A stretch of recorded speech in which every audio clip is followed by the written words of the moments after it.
दोस्तों, जैसा कि आप सभी जानते हैं कि अंडकोश पुरुष के शरीर का बहुत ही महत्वपूर्ण अंग होता है, जो वीर्य उत्पादन करता है, हार्मोन्स के उत्पादन और स्राव के लिए जिम्मेदार होता है, जैसे कि टेस्टोस्टेरोन हार्मोन। यह दो छोटे अंग होते हैं, जिन्हें अंग्रेजी में टेस्टिकल्स कहा जाता है।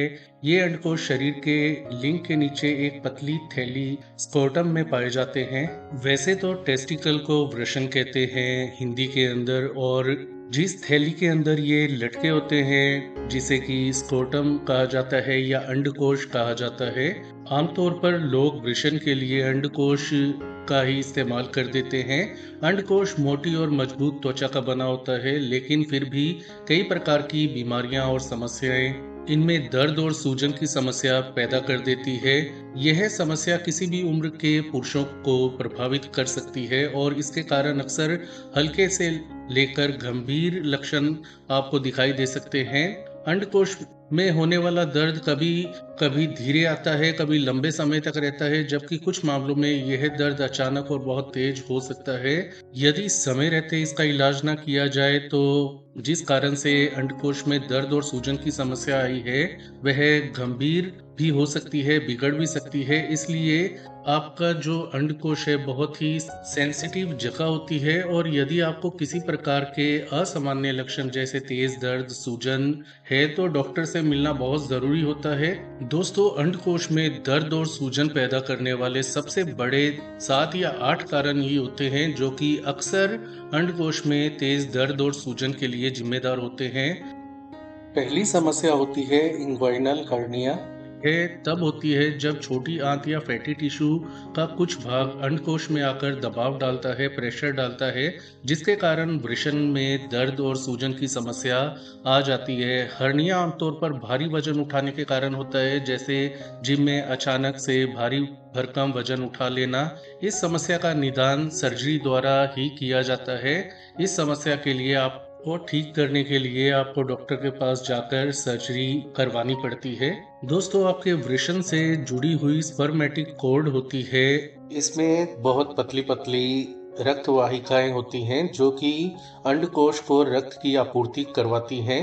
यदि किसी कारण से ये स्पर्मेटिक कॉर्ड मुड़ जाती हैं या ट्विस्ट हो जाती हैं, ऐसे में रक्त प्रवाह जो है बाधित होने लगता है। ऐसे में बहुत तेज दर्द होता है, और अगर समय पर इलाज न किया जाए तो अंडकोश को स्थायी नुकसान हो सकता है। यह एक आपातकालीन स्थिति होती है, जिसमें तुरंत आपको ऑपरेशन करवाने की डॉक्टर सलाह दे सकता है। दोस्तों, आपके दोनों तरफ के वृषण से जुड़ी हुई एक कुंडली नली होती है। कुंडली आकार की नली होती है, जो प्रत्येक अंडकोश से जुड़ी होती है। यह शुक्राणुओं का भंडारण और परिवहन करती है। इसे या इस नली को एपिडिडिमस नाम से जाना जाता है, और यदि किसी कारण से इसमें सूजन या इन्फ्लामेशन आ जाए तो इस परेशानी को एपिडिडिमाइटिस नाम से जाना जाता है। अब सूजन आने के पीछे कई कारण जिम्मेदार हो सकते हैं। इन्फेक्शन होना, चोट लगना, यौन रोगों के कारण। आमतौर पर 18 से 36 वर्ष की आयु के पुरुषों में ये स्थिति बहुत ज़्यादा देखी जाती है, और इसमें बहुत ज़्यादा तेज दर्द होता है। आमतौर पर डॉक्टर इसके उपचार के लिए आपको कारण के आधार पर एंटीबायोटिक दवाइयाँ लिख सकता है, या सूजन और दर्द निवारक दवाइयाँ दे सकता है। अगली समस्या जो अंडकोश में तेज दर्द या सूजन के लिए जिम्मेदार होती है, उसका नाम होता है ऑर्काइटिस। इसमें अंडकोश के अंदर सूजन आ जाती है, जो बैक्टीरियल या वायरल इन्फेक्शन के कारण हो सकती है। यह एक या दोनों अंडकोश को प्रभावित कर सकती है, जिससे सूजन और दर्द हो सकता है। यह ज्यादातर 45 वर्ष से अधिक आयु के पुरुषों में ज्यादा देखा जाता है। इसके उपचार के लिए डॉक्टर एंटीबायोटिक या दर्द निवारक दवाइयां आपको लेने की सलाह दे सकता है।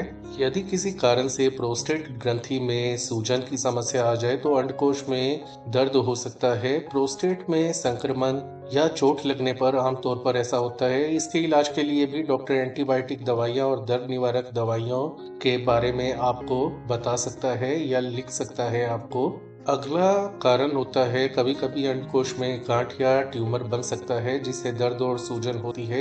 यह स्थिति कैंसर का संकेत भी हो सकती है, इसलिए किसी भी असामान्य गांठ के नजर आने पर आपको तुरंत डॉक्टर से मिलना चाहिए और उसकी जांच करवानी चाहिए कि ये जो गांठ है कैंसरस है या नहीं। दोस्तों, अगर आपकी समस्या छोटी-मोटी है और डॉक्टर ने आपको हल्की-फुल्की दवाई लिखी है और आपको यह कह दिया है कि आप सही हैं और यदि आप इस स्थिति में जल्दी से जल्दी अंडकोश के दर्द और सूजन से छुटकारा पाना चाहते हैं, तो कुछ घरेलू उपाय आपको घर पर अपनाने चाहिए। सबसे पहले तो जब भी अंडकोश में दर्द और सूजन हो, डॉक्टर सबसे पहले आराम करने की सलाह देते हैं। आपको सभी गतिविधियों से कुछ दिन के लिए दूरी बना लेनी है, ज़्यादा एक्सरसाइज नहीं करनी, ज़्यादा कुछ भारी भरकम चीज़ नहीं उठानी, बिस्तर पर लेटकर आपको आराम करना है। ऐसा करने से अंडकोश पर दबाव कम से कम पड़ेगा और आपकी दर्द और सूजन की समस्या अपने आप ठीक हो जाएगी। समस्या के आधार पर डॉक्टर आपको बर्फ से सेक करने की सलाह दे सकता है, जिसके लिए आपको बर्फ के टुकड़ों को तौलिए में लपेटना है और कुछ मिनट के लिए दर्द वाली और सूजन वाली जगह पर रखना होता है और हर 2 घंटे में ये जो प्रक्रिया है उसे दोहराना होता है। धीरे-धीरे सूजन और दर्द कम हो जाता है, लेकिन ऐसा करने से पहले डॉक्टर की सलाह अवश्य ले लें। सही साइज का लंगोट या सपोर्टर पहनने से अंडकोश को सहारा मिलता है, जिससे दर्द में राहत मिलती है। यह लंगोट जिम या खेल के दौरान चोट लगने से भी आपका बचाव करता है। आपको जब अंडकोश में दर्द हो या कोई समस्या हो तो भारी भरकम सामान ना उठाएं। यदि उठाने की आवश्यकता पड़े तो परिवार के सदस्यों को आप कह दें उठाने के लिए। अदरक के रस के अंदर शहद मिलाकर सेवन करने से सूजन में राहत मिलती है। इसी प्रकार हल्दी वाला दूध पीने से भी सूजन और दर्द कम हो जाता है। तो इन उपायों का भी आप डॉक्टर से पूछकर इस्तेमाल कर सकते हैं और डॉक्टर से मिलना बहुत ज़्यादा ज़रूरी तब हो जाता है जब आपको कुछ लक्षण दिखाई देने लगे, जैसे दर्द असहनीय हो रहा हो, बहुत तेज हो रहा हो, सूजन बढ़ती जा रही हो, गुप्तांग से किसी प्रकार का कोई स्राव निकल रहा हो, पानी निकल रहा हो या मवाद आ रही हो, बुखार हो रहा हो, चक्कर आ रहे हो, पेशाब के साथ खून आ रहा हो, तो यह गंभीर समस्या होने का संकेत दे रहे हैं जो लक्षण हैं। तो इस समय आपको डॉक्टर के पास तुरंत चले जाना चाहिए। तो जैसा कि आप जानते हैं, अंडकोश या वृषण बहुत ही संवेदनशील जगह होती है, पुरुषों में बहुत ही सेंसिटिव जगह मानी जाती है। तो इससे जुड़ी कोई भी किसी भी प्रकार की समस्या हो तो खुद डॉक्टर ना बनकर आपको डॉक्टर के पास जाकर यूरोलॉजिस्ट के पास जाकर इसकी जांच करवानी चाहिए और सही समय रहते सही इलाज लेना ही समझदारी होगी। तो दोस्तों, ये थी आज की जानकारी। आज के लिए इतना ही। इस वीडियो को लाइक करें, शेयर करें, चैनल को सब्सक्राइब करें। अपना ख्याल रखें। धन्यवाद।